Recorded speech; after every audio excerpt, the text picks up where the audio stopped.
Благодарим на Господа, браки и сестри, за овој саботен ден и ово време што сме заедно денеска овде. Да го обновиме пред се заветот со Господ, и тоа голема предност, што сме живи и здрави и што денеска може да присуствуваме на овој свечен чин и на ова богослужение. Има наши постари верници кои се дома, кои не можат да дојдат. И тие патаат во својот ум да бидат физички овде, но еве старост и болест ги спречува. Но како и да е, верувам дека ние сме благодарни на Бога што сепак дојдовме денес да се дружиме и да размислуваме за Христовото Слово. Песната што ја пеевме на почетокот веќе ни ја најави темата за која ќе зборуваме, а тоа е за верноста. Бидете верни. Ај на почетокот да отвориме Библијата и да читаме воведни текстови во второто, односно првото послание до Коринтијаните, 4 глава, првиот и вториот стих, еве што пишува. И така секој човек нека се смета за Христови служители и за управители на Божите тајни. А од управителите натаму се бара секој да се покаже верен. Е тоа се тие два текста кои се како вовед во наше денешно размислување. Дозволите ми, браки и сестри, на почетокот да поставам едно главно животно прашање. Кои сме ние? Зошто живееме и што Бог очекува од нас?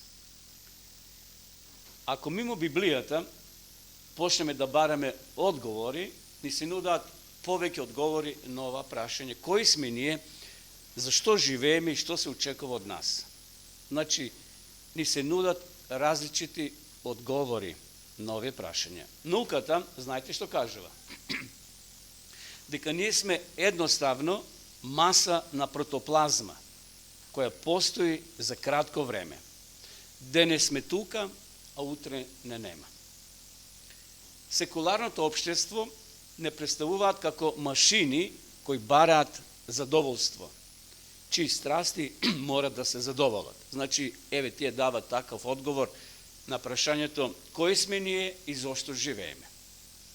Психологијата не споредува со стаорец, глушец, што трча во лавиринт.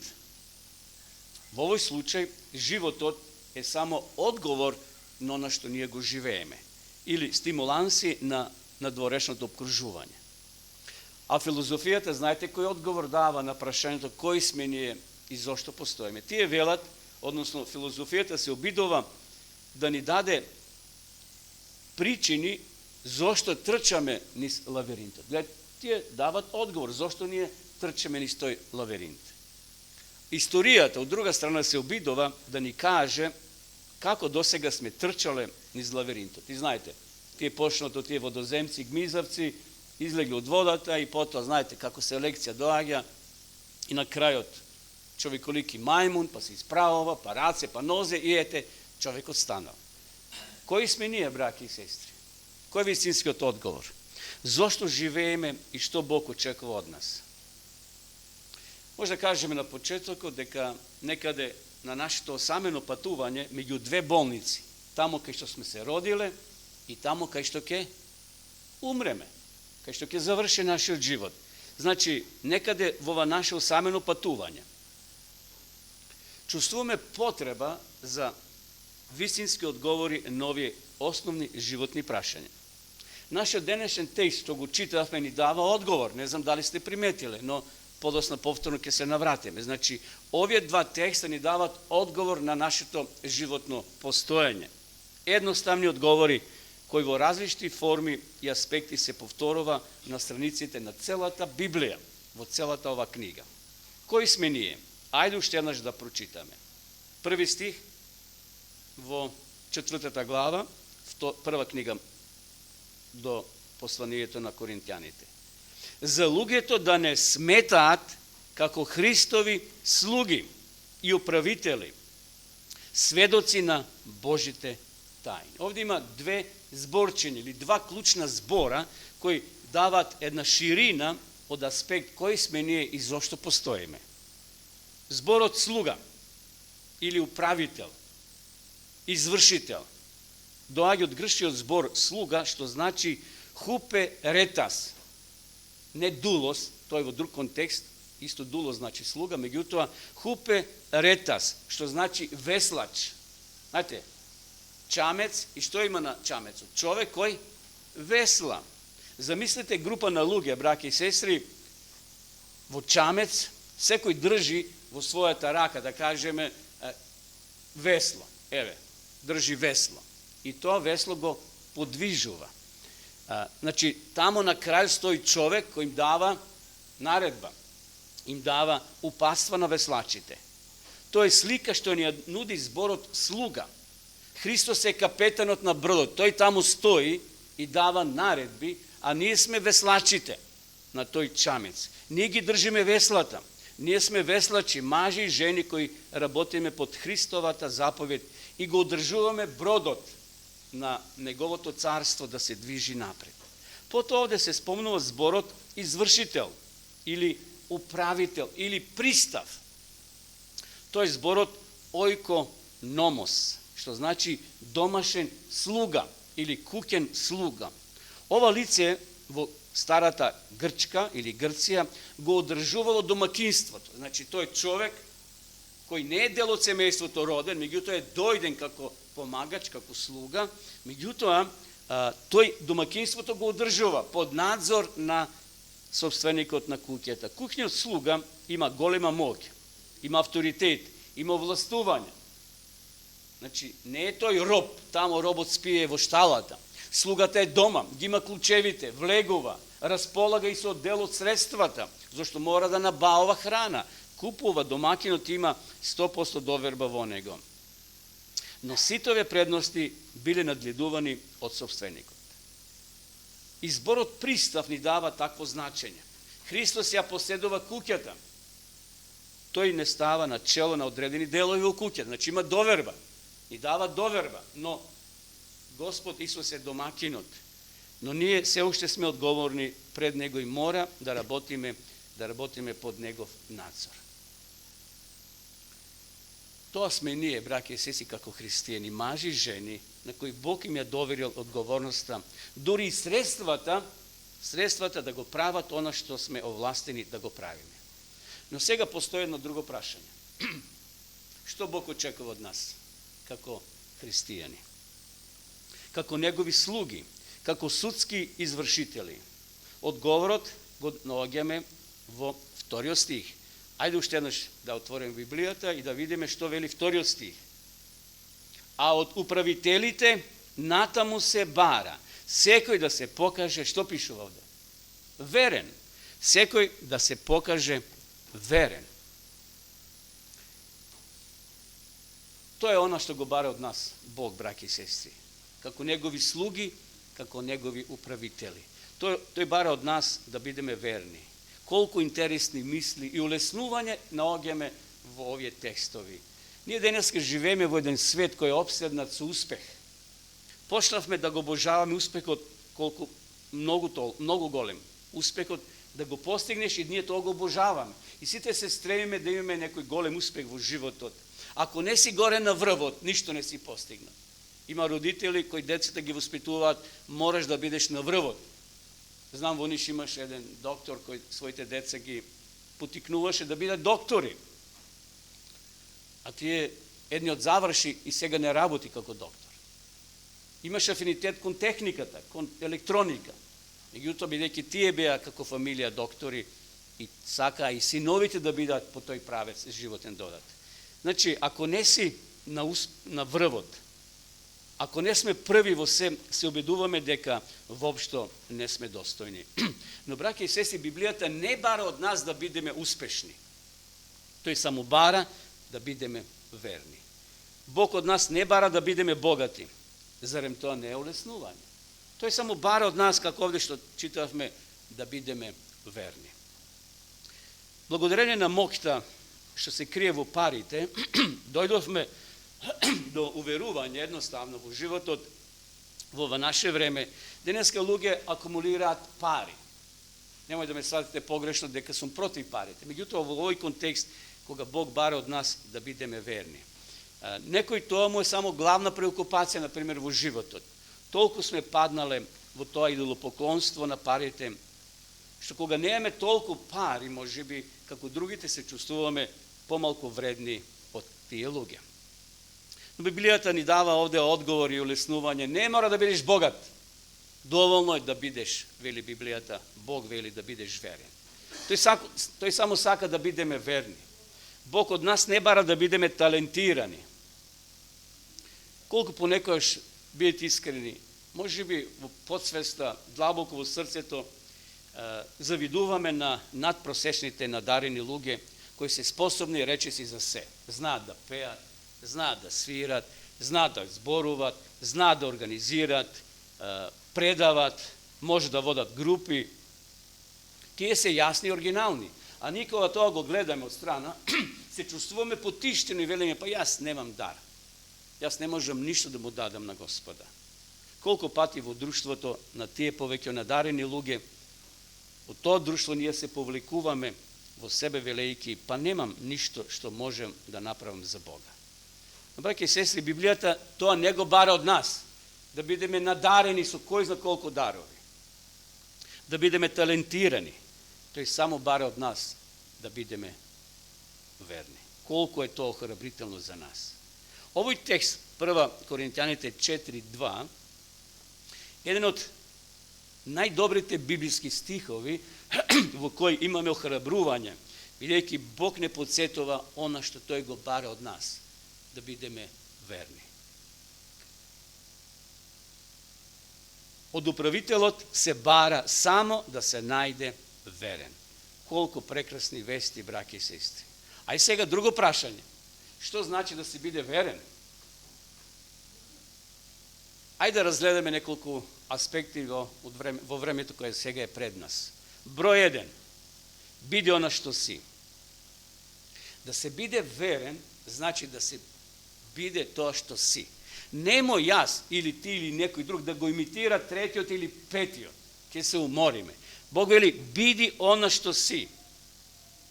Овде ние ќе се фокусираме сега на тие три типа на верноста. Прво, биди она што си. Ајде да побараме одговор во Евангелието според Матеја, 25 глава. Еве читаме од 14 до 18 стих, вака вели. Ги повика своите слуги. Го имам текстот овде припишено, вели, ги повика слугите своји, им го предаде својот имот. На едниот му даде 5 таланти, на другиот 2, а на третиот 1. Секому според силата негова. Гледате, не мора се трудиме тој што има 5 и ние да постигнеме 5. Ако еден ти дал Бог, држи се за тој дар и умножи го тој дар. Или 2 ако имаш, или 3 или 6. Понатаму вели, и слугата, односно собственикот, веднаш замина. Оној што зеде 5 таланти, отиде, ги употреби во работа и спечели други 5 таланти, исто така и оној што зеде 2 таланта. Спечели други 2, а оној што доби 1 талант, отиде и што направи? Го закопа. Каде? В земја. И така го сокри среброто на својот господар. Овде Исус зборува, браќи и сестри, за еден човек, за еден имучен човек, кој се подготвил да патува на некое далечно патување. Не знам колку време тој бил таму, дали недела, месец, година, некој велат година бил, не е важно. Важно, отишол, им доверил богатство на своите слуги. Овие тројца добиле според дарот, според проценката што собственикот ја направил. И тогаш вели текстот замина. Кога се вратил, слугите требало да му пријават за потрошените пари. Што правиле со тие пари? Дали ги намножиле или ги потрошиле? Оној на кого му дал 5 таланти, колку донел? 10 вкупно. Значи не ги потрошил тие 5, него ги намножил. Работел. Оној со 2 таланти донел и други 2, вкупно 4. Човекот што добил 1 талант, se isplašil i ne napravil ništo, pa mu go vratil talentot što go dobil od svojeg gospodara. I сега, дали се сеќавате, него читавме едно подолу го има одговорот, како господарот го, што му кажува на мрзливиот слуга господарот? Ајде да читаме. Еве, 26, 28 и 30 текст. А господарот му одговори и рече, лукав и, како? Мрзлив слуго.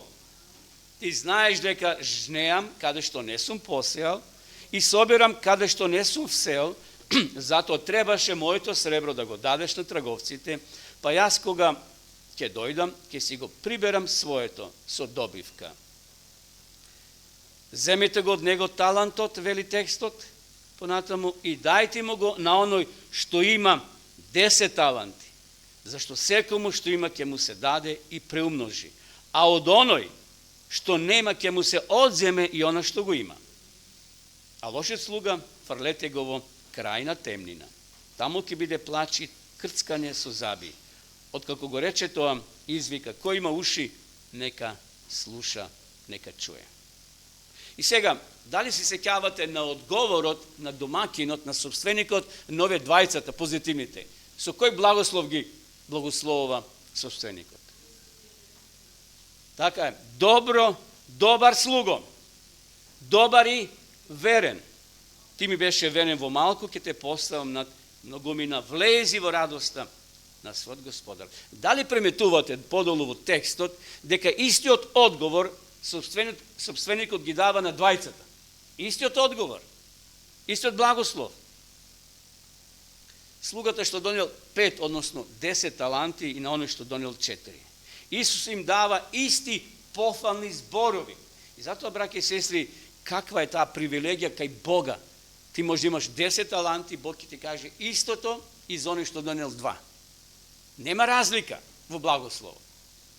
Дали ти имаш толку или онолку, биди верен во она што имаш. Тоа е поентата. Зошто е тоа така? Затоа што Бог бара од нас да правиме она што го имаме, да дадеме се од себе. Тој сака да бидеме верни во она што ни е доверено. Верноста, браќа и сестри, не значи да постигнуваме се што прават другите христијани, туку да постигнуваме колку што можеме со талантите што ние ги имаме и ги поседуваме. Верноста не значи да бидеш како другите христијани, туку да бидеш таков како што Бог те создал. Верноста не значи да давате како другите христијани, туку да давате што можете да го дадете. Верноста е да го користиш она со што Бог те дарувал. Верноста е давање на она што Бог ни го дал. Верност е да се биде одговорен во она што Бог не повикува да го правиме. Лојалноста значи да бидеш тоа што си. Да не се трудиме да го надминеме другиот, братот или сестрата. Може би тој има 10 таланти и тој е одговорен за тие 10, 20 или кој зна колку има дарови. Второ, останете во вистината. Верноста не е само да си тоа што си, туку да останеш во вистината. Верноста не значи само она што го правиме, туку и она што сме. Ајде овој тип на верност, браќа и сестри, да го илустрираме со една библиска личност од Светото писмо. Ќе го спомнам Данило. Го знаете животот на Данило. Каков човек бил Данило? Само за подсетување, тој беше еден од израелските момчиња одведени во вавилонското робство. Сепак, вели Библијата, тој се издвоил. Имало многу момчиња евреи. Не само Седрах, Мисах, Авденаго и Данило, имало и други. Но Данило, вели Библијата, се издвоил по карактерот од останатите момчиња. По карактерот, уникатен карактер. И толку брго го приметиле другите младинци, млади принцови на дворот и му завидувале. И сега сакајќи да му го нарушат угледот, ќе направат се од своја страна да го срушат тој млад Данило, да му го извалкат карактерот. Сакајќи да му го нарушат угледот со кој ги пленел сите околу себе, барале некоја дамка на неговиот карактер. Но еве што вели Библијата. Може да читаме Данило 6 глава, 4 стих, еве го текстот. Тогаш старешините, обратите сега внимание, се кои се дале во оптек да го сруша Данило, старешините, управителите бара повод, нещо около државната управа, около благајната, околу касата, околу неговите активности. Го шпионирале, ноќе му влегувале во неговата канцеларија, фиоките му ги скршиле, за да видат дали има нещо нечестно во тие негови фиоки. Но не можеа да најдат забава ни грешка, зашто тој беше, што? Верен. Зборуваме за верноста денеска. Тој беше верен. И во него не се најде никаква грешка или мана. Браќи и сестри, што значи верност? Кога секој би запрашал на улица, што значи верен да бидеш? Верноста значи да се биде ист и внатре, како и надвор, однадвор. Верноста ја подразбира нашата внатрешност, внатрешна посветеност на Бога, што резултира со надворешна служба. Сеќам на една постара сестра, која не е веќе жива, вака рече еднаш: бидете тоа што сте, бидејќи ако сте тоа што не сте, тогаш нема да бидете тоа што сте. Дали е во право? Бидете тоа што сте. Бог не бара од нас да бидеме ко Данило, ко Седрах, Мисах и Авденаго, да завршиме во печка жарена. Бог знае дека јас тоа не може да го издржам. А Бог ќе дозволи едно каменче да се појави, па да паднам и да го удрам коленото, да сватам дека без Бога не можам ништо. Бог може ќе дозволи некој да влезе в жарена печка. А пишува таму Исаја, ако поминеш низ река, низ оган, сеќават ти текстови. Бог ја знае твојата верност. И Бог вели, биди верен. Биди верен. Верноста значи да бидеш тоа што си и да останеш верен. И трето, биди доследен. Ајде да забележим ова трета мисла, што значи да се биде доследен. Верноста не е само да бидеш тоа што си и да останеш вистините, туку да ги постигнеш и двете и да се одржуваш себе си. Браќи и сестри, може да кажеме дека верноста е синоним за упорност или постојаност. Тоа значи дека во добро и во лошо останувате исти. Во вистината, не надвор од вистината. Тоа значи дека ќе служиш, ќе даваш, ќе работиш, ќе сакаш до самиот крај. Тоа е оно што Бог го бара од нас. Бог не бара да се стремиме кон високи цели. Бог вели од управителот, од служителот се бара само да биде, да остане верен. Верноста не е едноставна обврска. Верноста е секојдневна посветеност. Ние не веруваме, браќа и сестри, еднаш спасен за секојаш спасен. Сме поверувале, сме се крстеле и сега тера е широкото. Не, мора ние постојано, секојдневно да се бориме. Секако не сами. Бог е тој кој ќе ни даде сила, но Библијата не признава еднаш спасен за секојаш спасен. Некој може да влезе во последниот вагон, а некој може да излезе од последниот вагон пред да заврши светот или неговиот живот. Затоа ние мора да бидеме посветени секојдневно.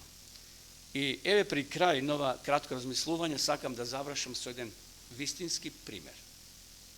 Една вистинска приказна која сликовито ќе ни покаже какви треба да бидат христијаните и дали сме ние такви, почнувајќи од себе. Кларенс Джордан бил човек со необични способности и вера. Кога велам способности, имал дарови. И еве, докторирал земјоделство и класични јазици. И можел уште неколку факултети да заврши. Тој бил талентиран во се. Можел да прави што сака. Но избрал, знаете што? Избрал да им помага на сиромашните во името на Христос.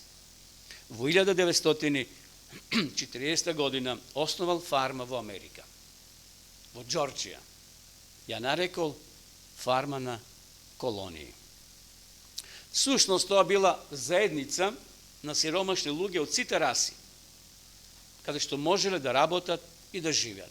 Кој бил сиромашен, тој го примал, му давал парче земја, тука работел, живееле и така обстојувале. Но како што можете да замислите, имал силно противење во градот, во околниот град. Силите на градот направиле се за да го запрат Кларенс Джордано во неговите намери. Тие произведувале храна, значи зелка, кромпир, домати, се она што земјоделството произведува, и го пласирале во град, го продавале на пазар. Меѓутоа, како што реков, во градот некоја група на луѓе имале голем отпор кон него. Го игнорирале, лажни обвинувања за неговата храна, дека не е здрава, ги наговарале луѓето да не му купуваат и така да пропадне неговиот план. Го бойкотирале едноставно. Му ги бушиле дури гумите на неговиот автомобил и комбет, односно камиончето со кој носеле храна. 14 години систематски го прогонувале и мачале. Конечно, во 1954 година Ку Клукс Клан, едно друштво на млади луѓе, одлучиле да стават крај на Кларенс Джордан и неговата колонија фарма за секогаш. Една вечер, преоблечени, со пиштоли во раце, со факели во раце, дошле во неговата фарма. Ја запалиле целата фарма. Освен куќата на Кларенс, која избушиле со куршуми. Ги избркале сите луѓе. Само едно семејство, едно црно семејство останало и одбило да замине. Не губиле човекот, неговото семејство, меѓутоа се му уништиле, се му запалиле и во таа гужва, во тој метеж, таа ноќ, Кларенс го препознал гласот на еден од учесниците во ова злосторство. Тоа бил локалниот новинар. И тој бил прерушен, преправен, преоблечен, и тој бил во таа маса бандити, би рекле, кои му го уништиле, ја уништиле фармата. Следниот ден, тој истиот новинар, сега преоблечен како репортер од градот, од некоја новинска агенција, се појавил да види што останало од фармата. Се уште чадела печката за согорување, а земјата била јагленисана. Репортерот го барал, но не можел да го најде и потоа се упатил до најблиската нива. Таму Кларенс бил во полето и го видел како копа наведнат и го наводнува тој зеленчук што му останал. Новинарот се доближил и така насмејан пошел да зборува: Господине Кларенс, синуќа слушнав за страшната вест, а тој бил во таа група. Но сега се преправил како да слушнал за таа страшна вест за твојата несреќа. Па дојдов да напишам приказна за тоа каде ќе се преселиш сега. Но Кларенс само продолжил да копа и да полева. Новинарот продолжил да зборува, обидувајќи се да дознае повеќе од овој човек, кој не се пакувал и не размислил да замене, зашто тоа што му го направило во друштво кланот Ку Клукс било со цел да го отргне, да се откаже и да замене на друга територија, на друго место. Новинарот продолжил да зборува, обидувајќи се да го потикне, да го изнервира господинот Кларенс, што да каже, нешто да каже. Конечно, со надмеен глас, новинарот прашал: Добро, докторе Джордан, имаш 2 доктората и 14 години инвестирани во оваа фарма, од кој сега не остана ништо. Колку се сметате себе си за успешен сега? Кларенс престанал да копа, се свртел кон новинарот, гледајќи го право во очи и продорно кажал, но тивко, без да се нервира, но одлучно рекол: Господине, мислам дека не разбирате нас, христијаните. Не е важен успехот во нашиот живот туку. Што? Верноста. Браќи и сестри, мојата денешна порака овде завршува, но ќе завршим со ова порака на крајот. Не е важно да бидеме успешни. Некој ќе постигне 10, некој 8, некој 6, некој 2. Не е важно успехот, но што е важно? Да бидеме верни во тоа што го работиме. Никогаш тоа да не го заборавим. Нека Господ не благослови, нека ни помогне. И преку овој пример да сватиме дека овој човек не работил за кариера, овој човек не работил за богатство. Можел да постигне уште повеќе со факултетите, но тој останал верен на својата верност. Тој останал верен на Бога, на тој начин сакајќи да им помага на луѓето. И затоа, еве, што кажал на крајот, ќе повторам, не е важен успехот во животот, во нашиот живот, туку верноста. Важно да се биде верен. Никогаш да не го забравиме тоа. Нека Господ во тоа ни помогне. Амин.